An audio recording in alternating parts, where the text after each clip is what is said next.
Welcome to LatiNation, celebrating your generation from coast to coast. I'm your host, Humberto Guida, and I'm super psyched for today's show because we're kicking things off with one of my favorite all-time character actors.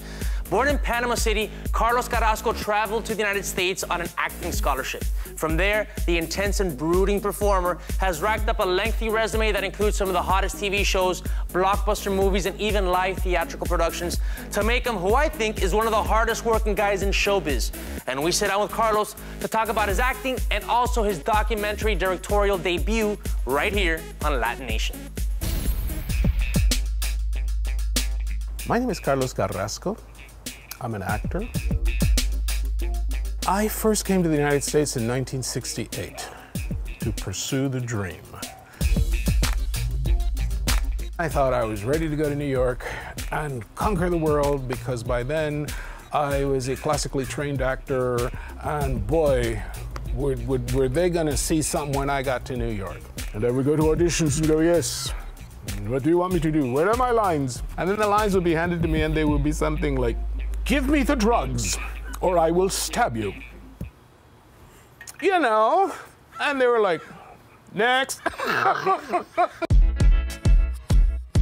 And then I started to figure it out a little bit. Okay, you're big, you're dark, you're whatever.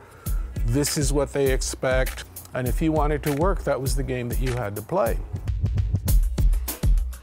But then there were a few television series shooting out in New York, and I got cast in one. One of the first ones that I got that was a really good job was The Equalizer, because I had also kind of been educating myself on how to be tough, on how to be a bad guy. I realized that the perception was that I was bad, I was a bad guy.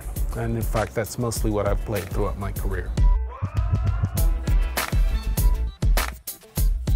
Then I would go to theater and do crazy, yeah, let's do a musical.